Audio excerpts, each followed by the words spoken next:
Okay, welcome back. I hope you had a very delicious lunch break with lots of exciting conversations. We're starting now with the final session of the International Day. I cannot believe it. So, the next session is titled, Aligning Existing with New Efforts, the Role of Institutions Connecting Researchers with Practitioners. Before we listen to some presentations, I would love to think you about what are you currently reporting on? What are you measuring? Remember in the first session, we thought about what is our dream scenario, our dream goals and indicators. And now I would invite you to talk to your neighbor. What are you currently already measuring? Because we want to build on existing efforts. We do not want to reinvent the wheel all the time. So for like 3 minutes, and it can be anything. It can be food related, non-food related. It can be your greenhouse gas protocol, your sustainability plan, your student satisfaction scenarios.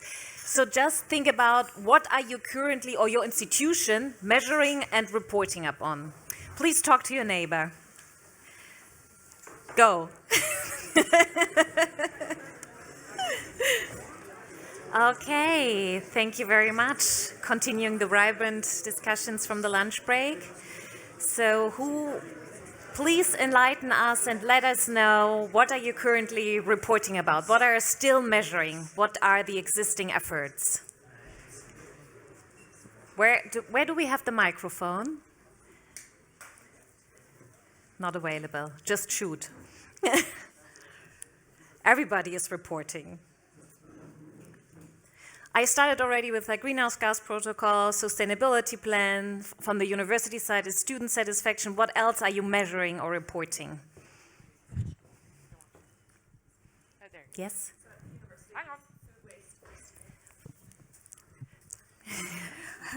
No worries. From a university perspective, measuring food waste per student. Food waste, okay. Thank you. Taking note of that. What else? Katie, the microphone, thank you. Conversely to that one, food insecurity among students. Mm-hmm. Food insecurity among students. Thank you. Food concepts of chefs, top chefs. Okay, great. Food concepts of top chefs. I saw a hand over there as well, yeah. Water measurements. Water measurements, okay. Biodiversity. Yes, biodiversity. What else? In the back. Soil organic carbon. Okay. More? Come on. Anything else?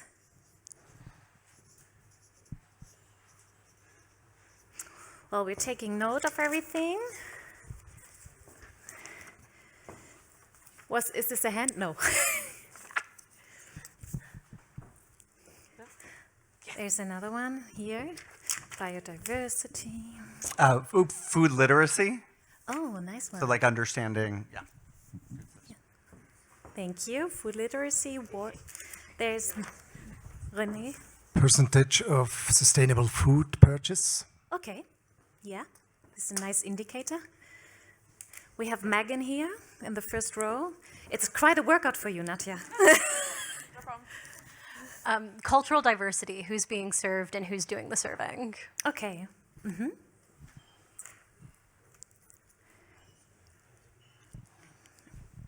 Anything else? Yes. Yeah. Left, right, left, right. The percentage of organic foods served at school meals. Okay. Percentage of organic food served at schools. Then related to that, the provenance of the food, whether it is local, regional, or Okay. international. Yeah, thank you.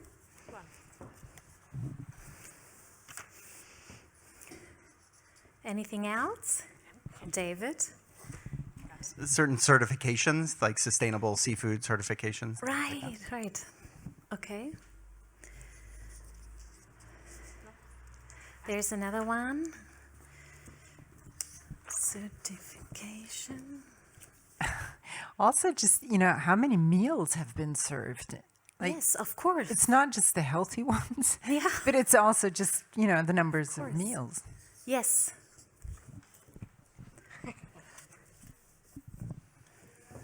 Packaging. Packaging, Selçuk, yes. Yeah.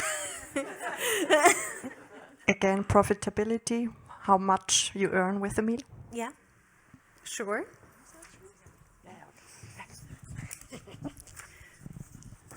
The amount of food eaten per person, just the weight, how much people eat. Okay. Thank you. Christine? Satisfaction and taste. I can't get no satisfaction. Okay, thank you very much. That was a wonderful little brainstorming exercise. We collect this and we'll continue work with this. By the way, we have a tremendous result from the first session, so we will show this later. Now it's again the time for me to welcome 4 distinguished speakers on stage, and I'm very delighted to welcome Theresa Hingsammer from Food Campus Berlin, David Havelick again from Harvard University, Rene Estermann from the Department of Environmental and Health Protection with the City of Zurich, and Megan Francis, Director of Global Engagement for Rutgers School of Environmental and Biological Sciences. Pleasure to have you here. So, David, do you want to start? A short insight on the power of institutional food service? Thank you very much. Great, yes. So just to start, these were just some thoughts I had in thinking about the gap between existing and dream KPIs, especially for institutional food service. So there's several things to be considered because it's great to dream, but when it comes down to it, especially in institutional food service, it's often about trade-offs. It's often about thinking about the resources you have and prioritizing them well. So I know several schools, at least in the in the United States, just focus on getting the data. And then they don't have any time to intervene and experiment and try to move the food system. So resource constraints sometimes force us to choose between action and data. Second, I think is important that easier to collect data can sometimes distract us from what we really want to know. Some of these things are super fascinating and important, and some are just easy to collect. So we think that's maybe going to be important, and yet the harder to collect stuff sometimes is more important. Data can also be misinterpreted. There's also a lag time for data often, so by the time you've learned a lesson from the data, you have a whole new cohort of students maybe that have different thoughts or different things will work with them. We're often missing the connections in terms of data across national, local, and organizational data. So the more we can connect those dots and show that the organizations and institutions that we work at are part of the progress that's needed at the national level, I think that can help drive investment in some of the work that we've been talking about today. Scenario modeling can obviously be really helpful, so it's great to be collecting data, but if you can project what an intervention would do in the future, again, it could bring resources with it if you can help convince people that that scenario is worth investing in. There's also an importance of tracking certain things over time, so that way maybe you're interested in one thing for 2 years, and that's fine, but if you're tracking things over 5, 10 years, maybe you identify some unintended consequences. So as an example, we were at Harvard, we were trying to reduce food waste we were just talking about this, by taking away trays in the cafeteria, but some students needed to have a lot of food on their plate because they had an exam next, and they didn't have time to wait in the line to get seconds. And so that wasn't working for that cohort of students, but some of the students that weren't in cafeterias with lines, that would work for them. And then I think really thinking about cost-effective behavioral nudges and interventions, because what I'm really interested in is kind of, dollars in and maybe emissions avoided, or dollars in and how much you can advance the sustainable food system. So those are at least some of the thoughts that I was thinking about that we should be thinking about as we're comparing what our dream is and what's really going to work on the ground. Thank you very much, David. And now, Theresa. We go right into the next presentation. You will talk about the role of consumers versus private companies. Yes, and I love that student satisfaction was actually the first thought, because we always have to keep consumers in mind also when thinking about KPIs. And yeah, it fits maybe a bit to our lunch break. After lunch break, I am tired. And this is also what consumers say nowadays. So we live in times of a poly crisis. And consumers are tired of change, tired of energy, change of energy, and now we should also change our nutrition again. So how do we deal with that as institutions and also as companies in the food sector? What are the chances we have when looking at consumers? And when looking at consumers' values, we see that freedom and honesty went up in the last year.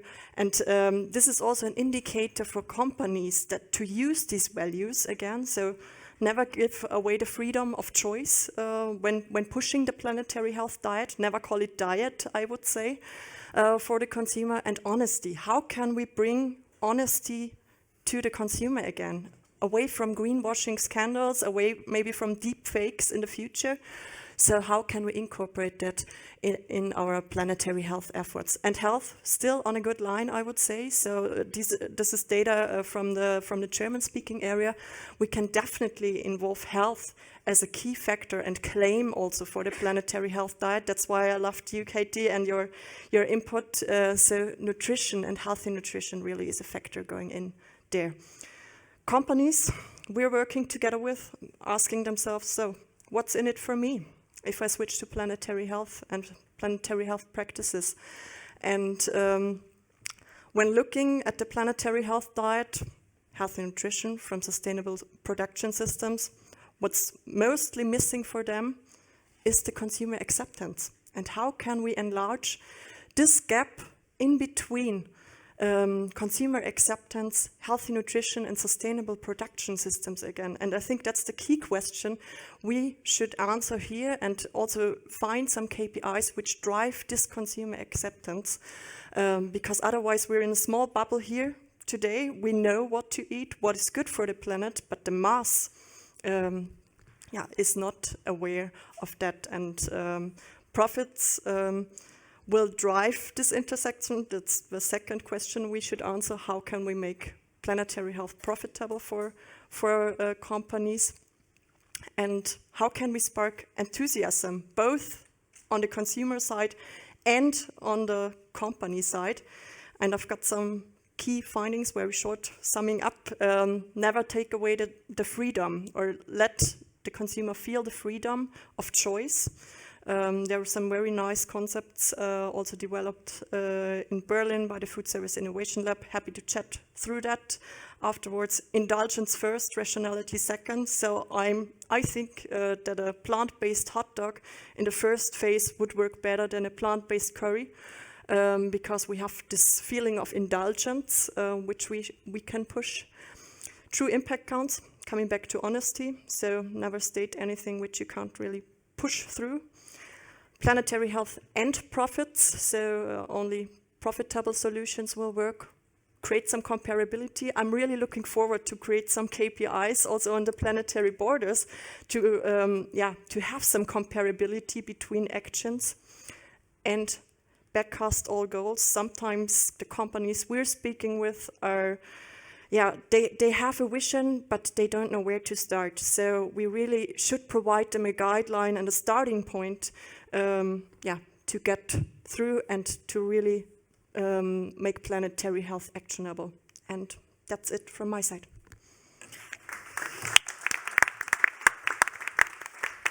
Thank you very much, Theresa. And now, Megan, I kindly ask you to come here up from Rutgers and enlighten us with your slides. Thank you. So I do not have any slides Or today, with your words. but I will, yes, I will share my words. So thank you very much for having me here today. I am a bit of an interloper. I am an educational sociologist who specializes in the internationalization of higher education. So much to what Katie was saying about the lenses through which we view the world, I view mine through a lens of cultural relevance. How do we look at higher education, internationalizing research, and bring it back to the guidelines of planetary health? We have faculty who are researching on a global level, especially in science-based practices. At Rutgers, we have faculty and practitioners developing agricultural leadership programs in Greece. We are working with indigenous plants in Kenya and Zambia to reduce food waste and increase nutritional education. In Thailand, we're working directly with farmers and practitioners on health outcomes after pesticide use in the fields. In Cuba, we're looking at how the climate change has affected fishing populations, decreasing the nutrition of the local population. But what does this matter if our communities are not accessing that research? If our students are only having traditional in-classroom experiences where they're reading the information in a book rather than having practice-based educational outcomes.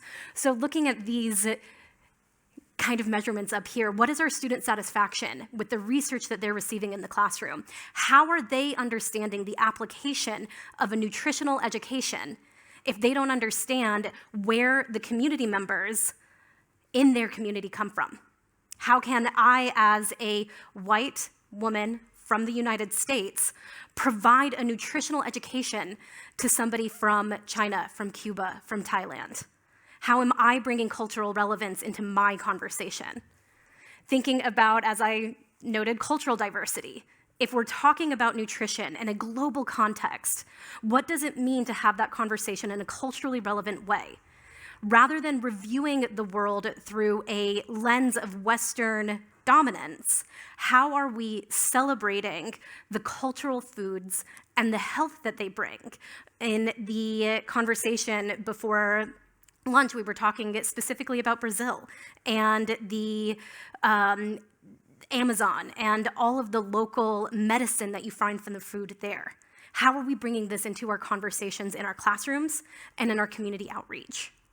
Now, internationalization has its pitfalls. It has a high CO2 output. There is not a lot of internationalization that you do from the comfort of your own home. Technology is helping us with this, but one of the biggest things that we need to work on moving forward is how do we make internationalization achievable both from an affordability perspective and from an environmental perspective? What is the sustainable outcome of international research? Thank you. Thank you very much, Megan. And now a warm welcome again to Rene Estermann from the Department of Environmental and Health Protection of the City of Zurich. Thank you for the invitation and the possibility to speak about our food strategy and how we do manage this food strategy of the City of Zurich. Food strategy came up, it is 5 years ago, when the City Council decided about the first food strategy with these 3 main targets, reduction of food waste, the promotion of healthy and environmental friendly food, and then the prio on sustainable food products with a lot of actions behind it. As well, all of that should count on the net zero target of the city. Zurich want to become net zero by 2040, and food is one part of the indirect emissions of town where we have this target. We have a lot of internal internal restaurants of the city, in the hospital, in the different departments of the town, and there are these 4 measures to be fulfilled. until 2030, more than half of the products they purchase in these cities, canteens, city restaurants, should be sustainable products. The product should be healthy according this planetary health dimension, and less than 50 grams per meal or less than 10% should be food waste, and a diminution of the carbon footprint by minus 30% should be achieved. For that, of course, we need data to follow and manage these targets. And so we did some studies about from where does the food for Zurich come from. We know that half of it is used at home. It's the retail sector, so people are purchasing their food at Migros, at Coop, at the retail companies for cooking at home. More than 40% they eat out of home in the gastronomy, in the restaurants. So we can say half, and a little bit is in the special markets, farmers markets or special stores.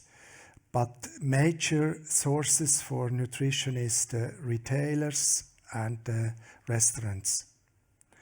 And if you want to follow these percentage of sustainable products or the reduction of greenhouse gas emissions, of course we have to have data about the retailers' purchase, and we get data from Migros, from Coop.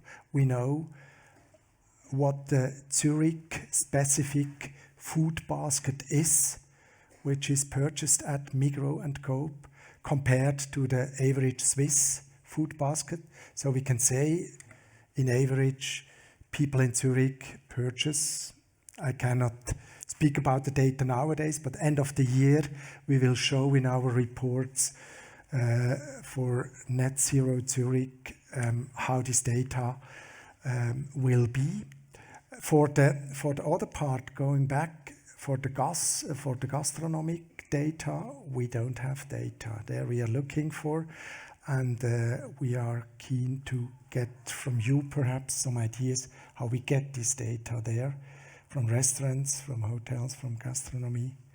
What is their basket that is produced in the kitchens? So that's our question to you, how we can measure these baskets in the restaurant. Thank you very much, Rene. So, and if you ever, thanks. If you ever wanted to be on stage, now is the moment. Because as you see, we have 2 empty chairs here, so we do a little bit of fishbowl setting. So if you have to say something, you are invited on the stage. And if you made your comment or your question, you can go and sit again on your chair in the audience. So fluctuation is welcome. Please come and join us. So has anybody an answer to Rene's question? Well, just quickly, so Yes. this is about greenhouse gas emissions Yes. in the city. I mean, I just came from Copenhagen from an event the Cool Food Pledge was hosting there. Copenhagen, New York City, some huge cities have signed on to that, and they do have a protocol for collecting, but that's only about like publicly funded, right? So you want to know from restaurants too, right? Yes, from the public restaurants, from all the restaurants. That's tough. Maybe one strategy would be to go via wholesale. If they could provide data, I mean, wholesale, it's also a small market. Transformants like that, yeah. Yeah, because I think it's more important to focus on the purchased food rather than what's served, right? Because it almost doesn't matter what's served, because the environmental impact comes from purchasing it. So if you can get to that data. Maybe that's a chance to bring like some we get it discussions for the for the private purchased people. Yeah. And then maybe AI can help sort it and categorize it. AI will help. Sorry, yeah, AI will just solve it. Yeah, there you go.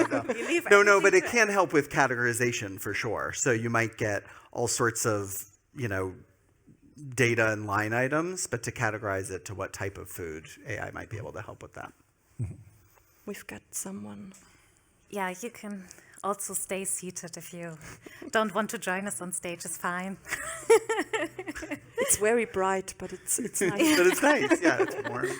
Not sure if this data is available in Switzerland, but usually Euromonitor, AC Nielsen, these kind of research companies, they have exactly the data what you are looking for. They go to the restaurant. The first part of it. Nielsen, AC Nielsen and Euromonitor, just two examples. We have more, we have Statista, we have other big research companies, need to be the global ones.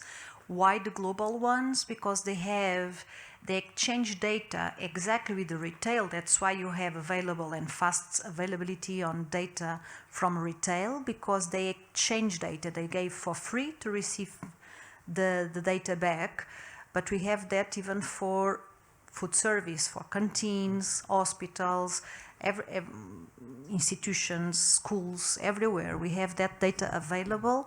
Not sure if these institutions are shared here in Switzerland, but this is a question of knock the door of these companies, and probably they have obvious, as if we want that data and we are not exchange data, we need to pay for data, but this is obvious, just as a hint. Thank you. Was there another hand? No. Any additional questions, comments? Also really on what are ideas for closing the gap? So in the first session, we talked about our dream scenarios, dream goals and indicators in context of the planetary health diet. And now we came back to reality, what we are still doing. We have already a lot of existing efforts on measurement and reporting. So how can we bridge the gap? How can we build on existing efforts, more align what we are already doing with our dream scenarios? What are ideas for closing the gap? Maybe I jump in. Yes. I would love a prioritization. Yes, that's the word. Yeah. So how can we come and prioritize KPIs by impact? That's a question I'm asking myself, because there's a popularity in biodiversity. People or companies now want to do projects in biodiversity, and also water usage, and also food waste, and CO2 emissions, of course. But is there somehow a prioritization method available, or could this be set up also as in the research agenda? Yeah, really nice. I like it. So prioritization of impact or different impact measurements. Well, and I think adding to that a little bit is increasing access to the research in general. Right. We have so often put the research behind paywalls. It is inaccessible to the community at large, whether it is a restaurant who wants to understand waste management better, or an individual who's trying to better understand their nutrition. If they don't have access to the data, then they don't have access to the solutions or an ability to participate in the solutions. Yeah. Katie? And I would add to that in that I think we need to build more publicly available data commons. So it's not just about the research not being behind a paywall, but think of all I have 80 food companies on my council. If each of them just contributed 1% of their data. And so we don't have, and startups, by the way, get hardest hit on this because they're taking their precious capital and they are building data sets for their startups that they really should be putting into other things. Instead, they're recreating almost identical data sets because data is still money. And I think AI is going to change that. I don't think data is going to have the monetary value into the future that it does now, but let's create publicly available data sets now that we can hack on and create solutions with, which we don't currently have. Thank you. Yeah, I have two hands over here. Thank you, Nadja. Gentleman first. Then delay. I think that one of the challenges is the quantification of some of these measurements. Yeah? For example, how to quantify the student satisfaction, how to quantify the taste. To be able to prioritize, you need to be able to compare, which means that some of them are available as numbers, and we are used to compare the numbers. We know that 5 is bigger than 4. But how can we quantify some others so that we can correlate, we can compare with each other? I think that's a big challenge. Yeah, I think about what Megan said and kind of taking, it's not just about, I mean, certainly it is about making sure that people have access to the data, but then I also wonder if we have access to and are taking the time to understand the data on the people who don't uptake these practices. So it's very easy. I think in this room we have a lot of general consensus about these guidelines, but are we taking the time to go and talk to people who would resist us and understand what are your barriers? Are they cultural? Are they financial? Are they socioeconomic? Do you have time in your day to do the things that we're saying? And a lot of times, especially, in the United States, we've moved into this space where doing these healthy practices has almost become a privilege, and it's become something that's expensive. And so are we taking the time to, rather than kind of in a finger-pointing way, say like, oh, these people are against our ideas, but to really understand the lived experience in a culturally competent way, to understand why there are barriers, why is there pushback, where is the resistance coming from, and how do we speak about this on somebody else's terms rather than our own terms, which we have a lot of general consensus on. Yeah. Thank you. A very valuable comment. Yeah. A European way to get access to these data would be to create data spaces. These are new decentralized forms of data holding which you can then store in the system. It's like a data market where each of the participants is still has its data sovereignty, but they can decide which part of the data is visible to whom. Yeah? So it's easy to, it's possible to do this along the value chain, but you of course can do this for a city or whatever other region or country or whatsoever. And this is something that is just being developed. It's being standardized, but it's a very innovative way to create these data systems that really help all the participating institutions. Anyone else? Yes. I was going to also follow the rules and come sit up there, but it's okay. No, it's too late. This is your chance. I know, but I can't even see that chair. So next to Rene is. This is maybe like a very technical comment, but I think about, we have the importance of having data that's shared and open resources and access so you can have this collaboration. But then I always wonder about alpha accumulation, or when you have multiple people in different places looking at the same data, but we need to have really stringent guidelines on what you report, what you looked at, what you found and what you didn't find, so we don't have people sort of running into the same variables over and over, running models that don't come through, and then you have somebody else in the same area doing the same thing. And this is a challenge we face with open science often, where we're only reporting on what comes out, and so the sort of family-wise error that's shared across these big collaborations aren't reflected in the data repositories. Thank you. Thank you. I'm coming. It's a little bit in the same line that we just discussed. It's we have in applied university a lot of brains, who innovate, but we are kind of always bound to this IP or information that is protected. And I think this is, at least in my understanding, it is actually hindering the development. You should not be able to block knowledge in the way it is done today, but our whole economy is based on IP. So if you work with startup, immediately they start to claim IPs. There's no IP. They file a patent, which will never be granted, but investors jump on that. We should find a way to free the scientist from the need to be bound to confidentiality, to IP, and our economy, unfortunately, is really based on patent. The consequence would be that companies will disappear much faster if there are no IP. So the competence will prevail at the end. It's not the IP, but the competence will prevail. So there's a need to change a little bit this IP-based economy, in my feeling. Thank you, Rene. You want to say something? Yeah, what helped in our case to really do the transformation to this new sustainable food system is really the setting of ambitious targets and compulsory targets. It's not voluntary. That it is free, but it has to be fulfilled by the chefs in the hospitals. And it hasn't to be fulfilled tomorrow, but in a few years. So these compulsory targets, of course, I think, and ambitious targets. And then they need, of course, resources for that. Resources and competences. So it's capacity building. All the chefs could follow classes for more plant-based food production. Of course, the old chefs don't know how to cook beyond beef and meat. And there we have good courses, classes that they can follow.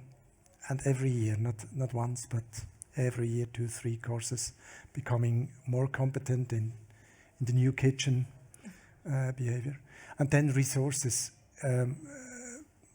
More sustainable food means they need more money. Why? We cannot. In Switzerland, sustainable food costs more than non-sustainable food. Even if they eat less meat. Okay. Right. Yes. Even with that. Okay. Yeah.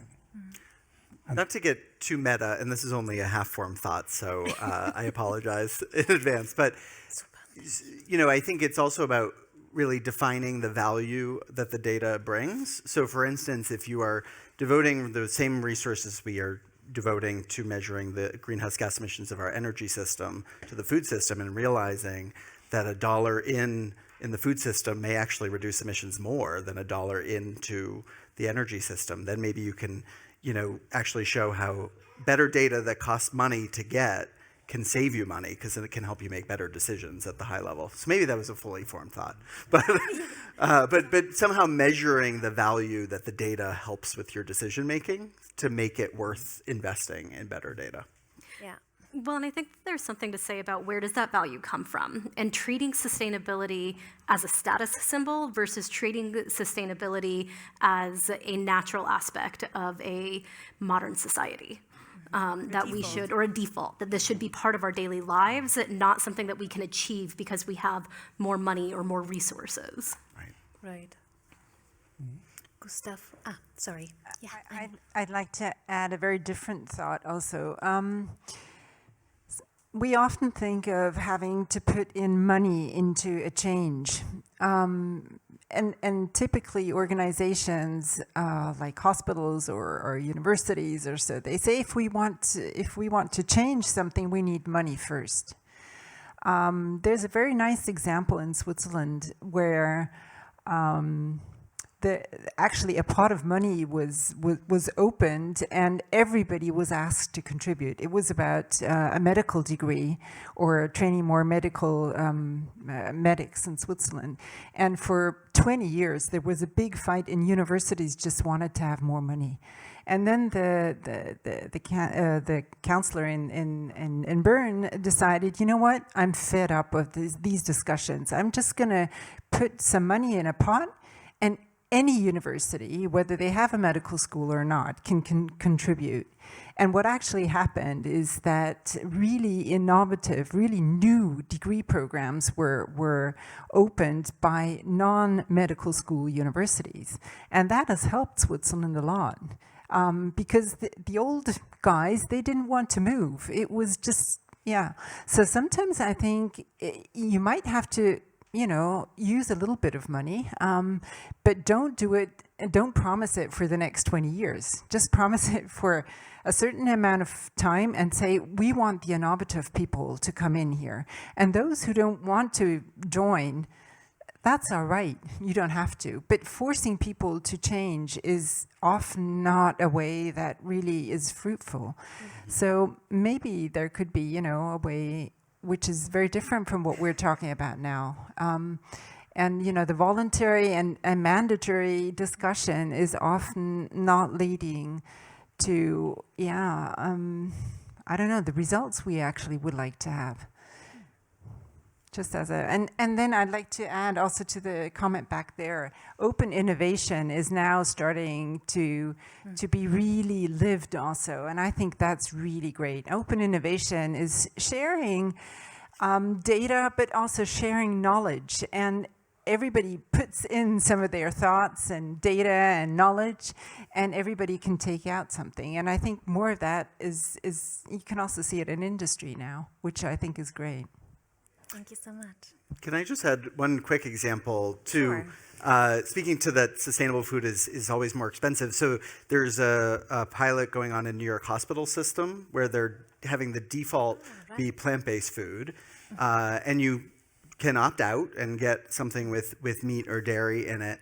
But now, just by changing the default, I think it's over 50% of people are sticking with the plant-based meal, and it's less expensive per meal. So plant-based food, sustainable food can be less expensive in some settings.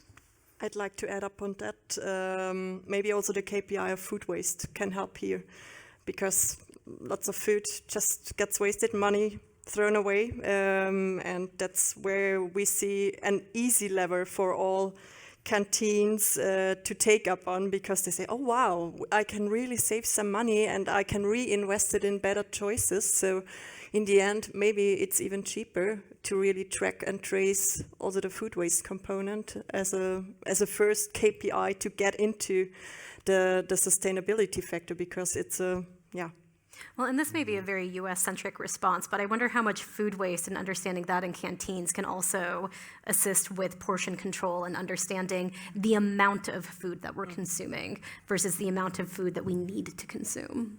I think we have to do both, of course. Right. Take the food waste that we don't have and reduce the cost with that. But on the other side, within the food systems, we reduced costs for years. We spent less and less and less and less for more and more and more. And I think that's not the model that works for the future. Right. That's why I say we have to be true with us. If we want to have sustainability, decarbonization, we have to give more value to food. Yeah, for sure. And at the end, in these areas where you have systemic gastronomy in the hospitals, tons of food production, there we need better food, more sustainable food, and they have to spend perhaps a bit more for food than they did in the past, reducing the costs. And on the other side, look at the hospitals, the costs that are rising for health. And good food, sustainable food, is the base for good health, and not the pharmacy at the end. And there we are willing to spend enormous growth of money for any product. End of pipe, I say we need to give more value for the base of our health, the food. That's why I say, go for it and claim more value, give them more money for better food, and not do the same for less money. That's not the way we have to go. I would like also to raise a point about open innovation. It was mentioned already, but I think it's feasible to implement more open innovation challenges involving the academia, government, startups, and investors. We have done this in Brazil, Embrapa and partners for certain food chains, but I believe specific topics such as the use of biodiversity for nutrition are very good to work with in international corporations such as a Brazil, Swiss, open innovation challenges for the use of biodiversity for nutrition. And the second point, you just mentioned food waste. I'm not sure, but I believe one hidden cost of food waste that is not being measured a lot is the food waste at the retail, the environmental cost of food waste at retail level. I'm aware that a lot of beef produced in Brazil, Argentina, and Uruguay are crossing the ocean, and they end up being wasted here at supermarket chains in Europe. And in Brazil, I live in Maceió, in the northeast coast of Brazil, and I see a lot of kiwis produced in New Zealand being wasted in supermarkets in the town where I live. The kiwis, they come from New Zealand in a ship all the way to Santiago in Chile. From Santiago, they take an airplane to São Paulo, Ceasa, which is the biggest food distribution center in Latin America. And from São Paulo, a truck drives them 2,500 kilometers to Maceió. And after some weeks, they end up going to the garbage. And plus, it has to stay cold that whole time. Yeah. Yeah. Oh. And why they go to the garbage? Of course, because kiwi is quite expensive, and nobody can afford. Not everybody can afford it. And I don't know the exact amount, but I believe at least 30% of the kiwis that goes to the northeast of Brazil, they end up going to the garbage. Thank you. There was a hand over there. Sorry. First here. Yeah, concerning real cost of food, there is of course a lot of cost. It is not real internal. If there's a total cost of food, so today we're learning more and more how to internalize the cost of packaging. You know, so you recycles. But you said about health. Bad nutrition has a consequence in more healthcare cost. How would you be able to internalize the way you eat into this added cost? Because we do, for example, when you're in Switzerland, if you go into fitness club, you get reduction from your healthcare provider, you know, on money. How can you internalize now the huge healthcare cost that is created by bad nutrition into the food that is causing this added healthcare cost? So we need good data in understanding the consequence of bad nutrition and internalize these costs into the food, and then suddenly the bad nutrition will be more expensive suddenly. But we need data. First, it's a political question, of course. You all know half of our in Switzerland produced sugar is exported for a sugared beverage. And we subsidize this sugar production in Switzerland to have this. Our star in Swiss Ski makes a lot of promotion for that beverage on his basket. Of course, we have to stop these subsidies first and then to integrate these costs. But that's a political affair. Yeah. But that's something to report and measure on. Yes. The subsidies that are Yeah. It's the flip side to what we report and measure, not just good, but the bad. Yeah. And Perverse economics in general, yeah. Perverse incentives, yeah. Lady over there. Thanks. I think to close the gap between our vision and now should be a standardized process to share best practice around the world, not only from research, also from companies, from regions, cities, and also on national level. And there should be not a single solution. It's good to have a single solution for a really good functional region, but it should be a common solution. Maybe this process could be the possibility to close the gap. And another one is the health factor. Maybe our health system should also pay, in Austria they don't pay, for prevention. Mm-hmm.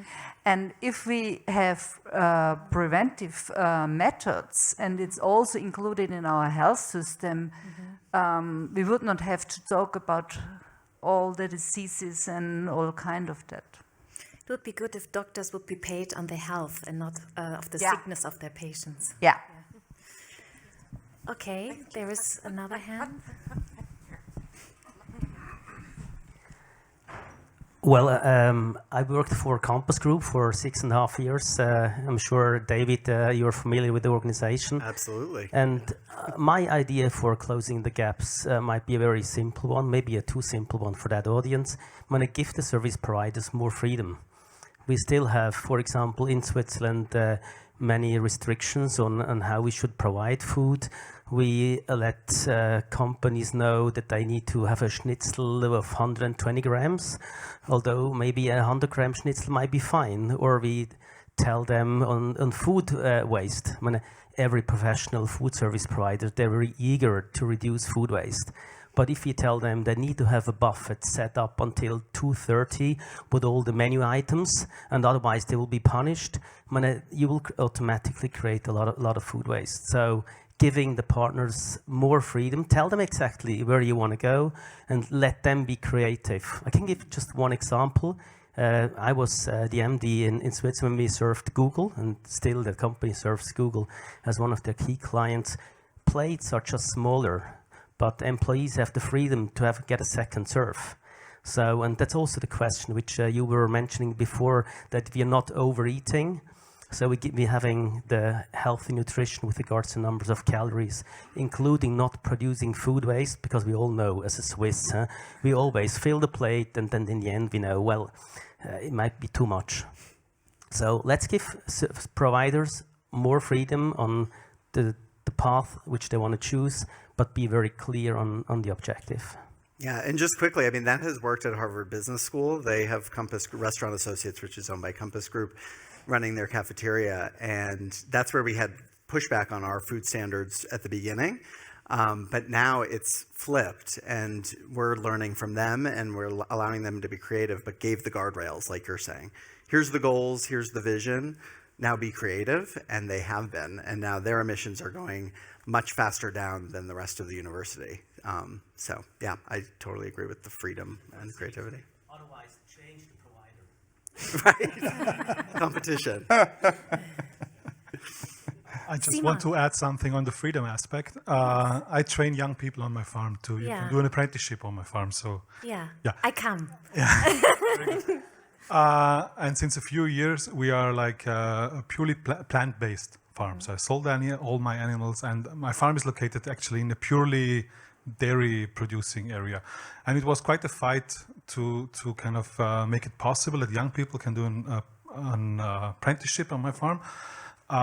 Because the headmaster of the local agricultural college he basically explained me, well, if you want to become a farmer in Austria, you have to learn how to raise pigs, cattle, whatever. Yeah, and there are some Austrians here who probably still remember the discussion we had recently in Austria about if a chef who learns in a vegan restaurant, if that's kind of a full trained chef, or if that person should be considered as a full trained chef. And I think even there we are lacking the freedom. I mean, just let people decide what's good for them. Yeah, thank you. I'd love to add on the aspect of freedom. I'm Austrian. And I think we have then, if we give this freedom to people, share the success stories for people to say, okay, that's the freedom I want too. And yeah, I think that's then the key to maybe create the big wave of transformation, because everybody wants to have success. It's our inner feeling. We all thrive to. I think that we're so concerned about putting definitions of value and of success on these types of topics. So is a vegan chef a full chef? Do we need to define that? Or can we just say a vegan chef is a chef? It's the same with the cultural influence on food. Do we need to say that these Western foods are the good food and these indigenous foods are the bad foods? How are we bringing valuation into our conversations about food in a way that we can modify so that we're thinking about our consumers and we're thinking about the way that they are getting nutrition? Listening. Yeah, I would like to share one thought that came up several times, which is consumer behavior in the sense of what makes me do the decisions. It's mostly taste and price. It came up several times. There are other factors, but taste and price are certainly very important. And yeah, it's also a question, a bit not old idea, but I think one of the things to influence consumer behavior is also nudging, and like meals, like portion size, like other things, and also we are in technology. driven also here, a lot of people work on making such food attractive, not only in taste, but also in price. And that's, I think, is another very important action to make the choice for consumers, not force them, because we heard freedom is very important, but to make it attractive. And still a lot of research to be done, still a lot of education to be done, but that's a common mission from us. Yeah. Okay, now it's honey. Thank you. I realized when you brought up the topic and then finally we reflected on freedom, I realized this might be the word which I was missing. I think we see so much change if we look at globalization and war, if we look at connectivity, if we look at health, all the big mega trends. There's so much change happening. So if we set up goals, we might be too late. As soon as we got the goals, they look old. So how can we grow faster? How can we, being researchers, adapt to goals which are not that strict, which are able to be in the movement all the time?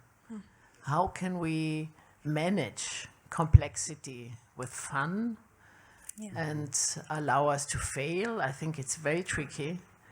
But the freedom, the thought of freedom, to be aware that we need to adapt to complexity because climate change might go so fast. We might just have to learn faster. And I don't know how we can put it down. My thought right now, it's very strong on identity and vision.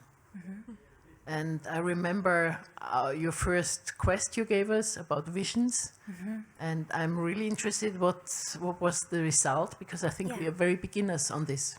Yeah. I just want to quickly add, you mentioned,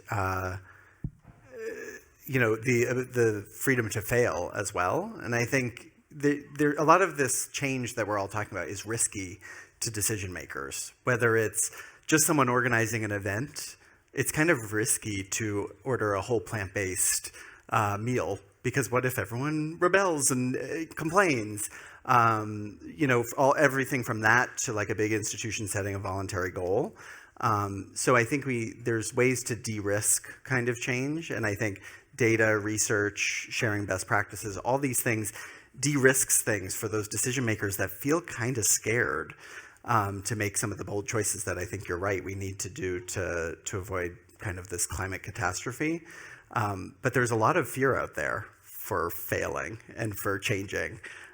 Compass Group, like I was mentioning with the business school, I mean, they feel excited to experiment because we're in those conversations with them saying, we'll give you a little more money to try this and it's okay if it fails. But they wouldn't take that risk if they weren't given that kind of leeway. So risk, of change, I think is partly at fault for the slowness of everything.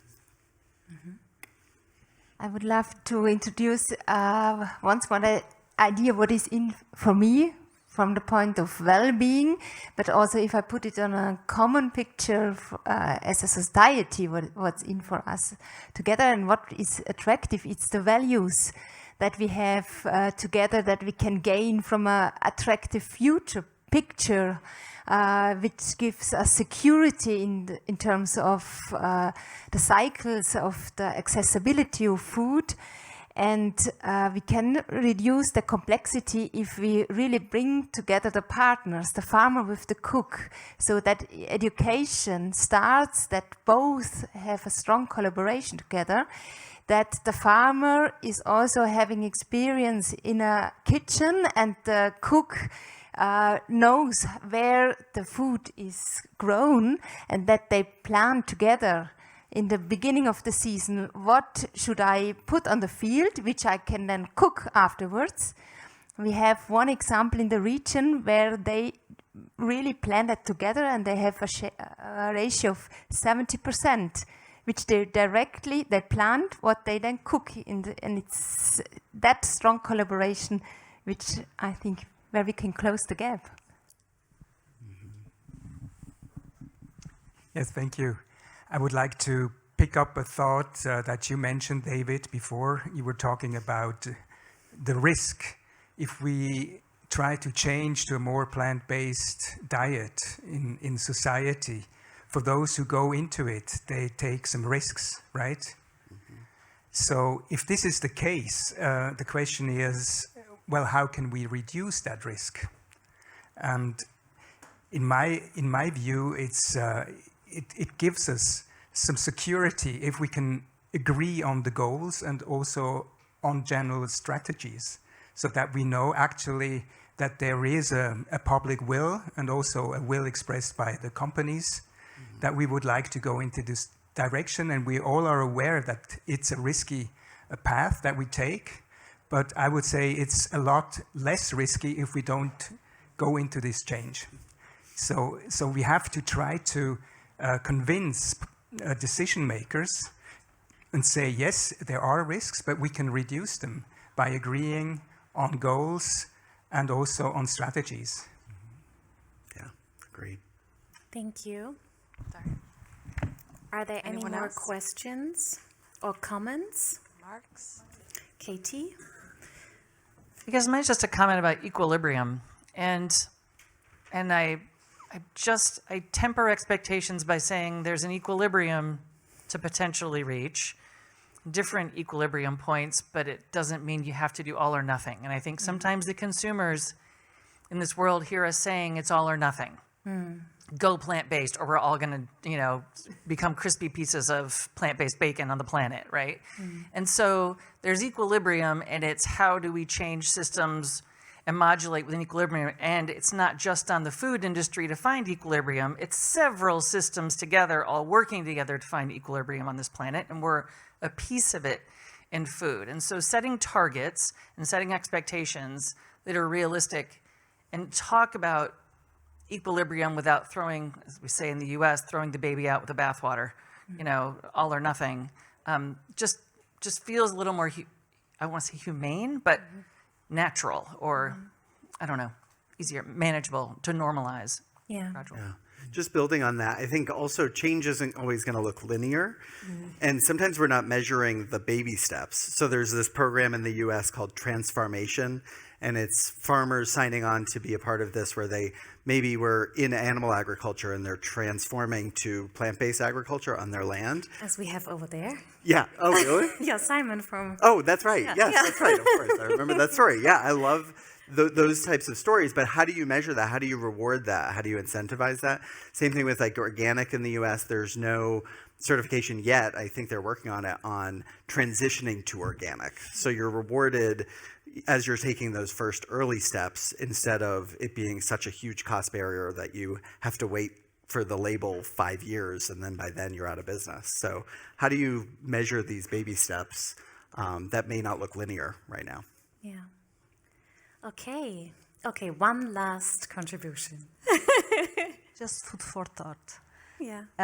We are talking about education, and I agree with everything what we said until now, and I was thinking about the misinformation that our and consumers have currently, and we are here in a bubble, bringing them the reliable information. How we fight against the misinformation that is global, and that is our main enemy currently. Is not only that we don't have yet the complete ideas to close the gap. We are working on that, but the rest, we have half of the world working against us without wanting to go against us. They are doing just their own business, own misinformation, just to confuse more the end consumers. And that is a big challenge I see here. I don't have answers, but just that we can all think a little bit about that. I think this really goes to the point that Angela made earlier about not just addressing the data that we have, but addressing the people who might not be taking in that data, who might be working against it, and understanding where they are coming from so that we're working collaboratively to move forward. Yeah, we can also use some of those techniques to our benefit, right? Like you mentioned the celebrity who's selling sugary beverages. You can use celebrities to push a planetary health diet, right? I mean, I think that one of the things that gives me optimism in this space is we know food systems can change. We've seen them change, mostly for the worse. But it shows that they're fluid, that they change, that this is possible. And I think we need to start learning the techniques that they have used to change it in the direction maybe many of us don't like, and using that to our advantage. So, and maybe to add on to that, I think we should create an invitation to them, which is so irresistible that they join the force of planetary health. I mean, there are some factors on how to bring them into the solution. They shouldn't be they are the problem right now, but they should be the solution of the future, because without these big forces, when you say 50%, we need them on board. So we need to think about, okay, what's most attractive for them, and invite them to join, because it's the only way.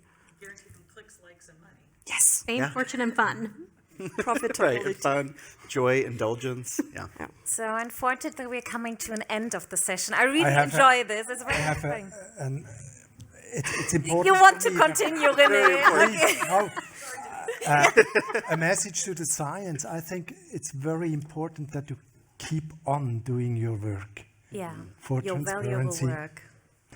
And second, be courageous not to be too complicated. Yeah. Be simple with the messages, that we understand, that everybody understands what's relevant and what's important to do, to go. Thank you very much to my lovely speakers here on stage. Thank you to you. And before you leave, we have some presents for you. So, Michael, this is your... all the speakers get presents, but since you are here on stage, no, it's not only you. But we start with you, and then we speak some final words. Thank you very much, not only for your valuable inputs, but for making the way. Hey. Thank you so much. So, thank you very much. So, and I make a little closing, and then I ask again Urs on stage for the final goodbye words. And then I let you know about the evening program, because guess what? The day is still young. There is another exciting event happening right after this, the International Startup event. But above all, just to summarize what has happened here today, is the aim was to turn global visions into local actions. And we were able, thanks to all of you, gather a lot of very valuable ideas. And I think we crucially did the first step towards this direction. I mean, at the end of the day, we share the same home, our planet, we share the same desires, our health. We actually share similar challenges.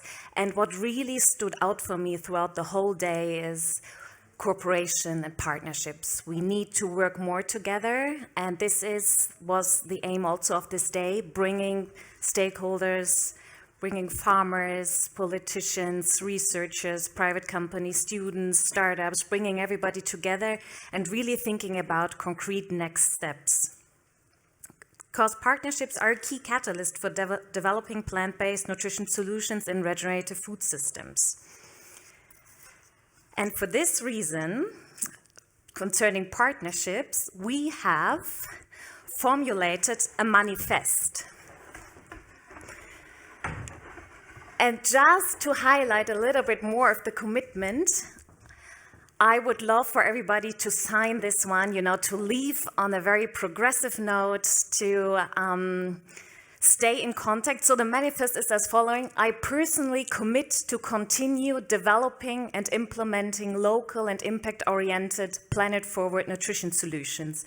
I regularly exchange with and support each other during the process. We will put this down, and it would be lovely if everybody of you could sign this with your hashtag agriculture, biodiversity, food service, urban food systems, whatever it is. And today is just the start for us in this context. And I really hope that a lot of fruitful cooperation and partnerships and impactful plant-forward solutions will come out of this. We will inform you about the results. We will cluster and edit them and let you know. And before I finish with telling you what is happening in the evening, I ask Urs on stage again with some goodbye words for this day, and then I will let you know what is still happening today.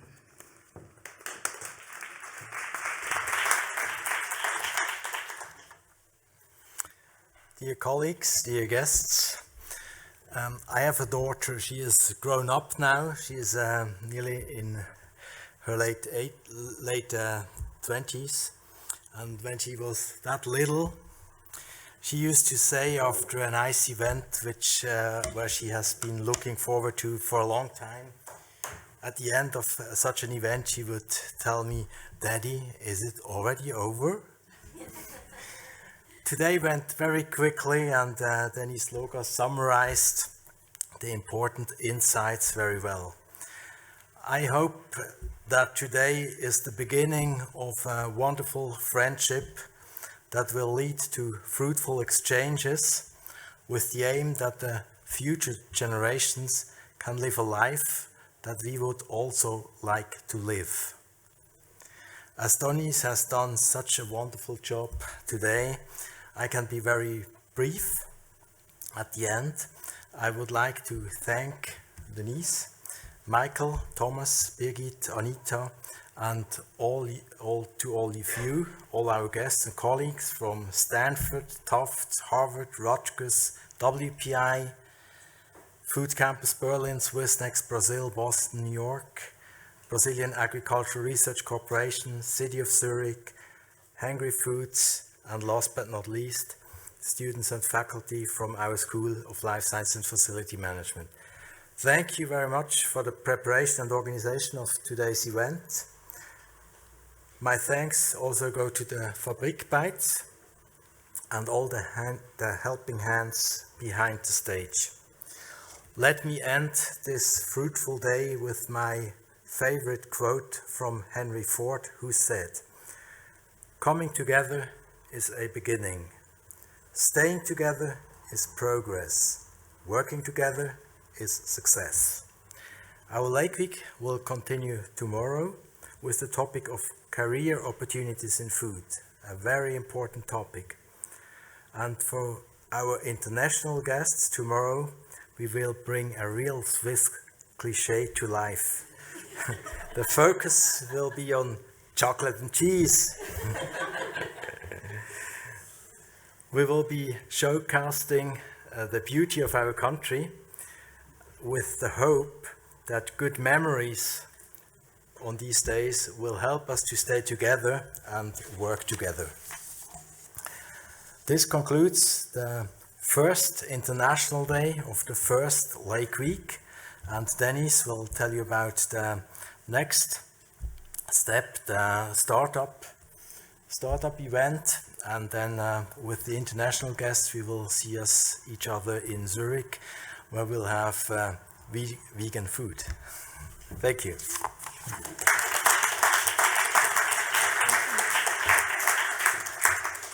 Okay, so once more, I had a great, inspiring day with you all together. Thank you very much. Please sign the manifest and join the International Startup event, which will start at 5 p.m. So you have a little bit of a break now. And it's just 5-minute walking distance in the Boccia. And Malin will be part of the panel. Thank you very much. My name is Denise Loga. I wish you a wonderful evening and a fantastic Lake Week. Thank you.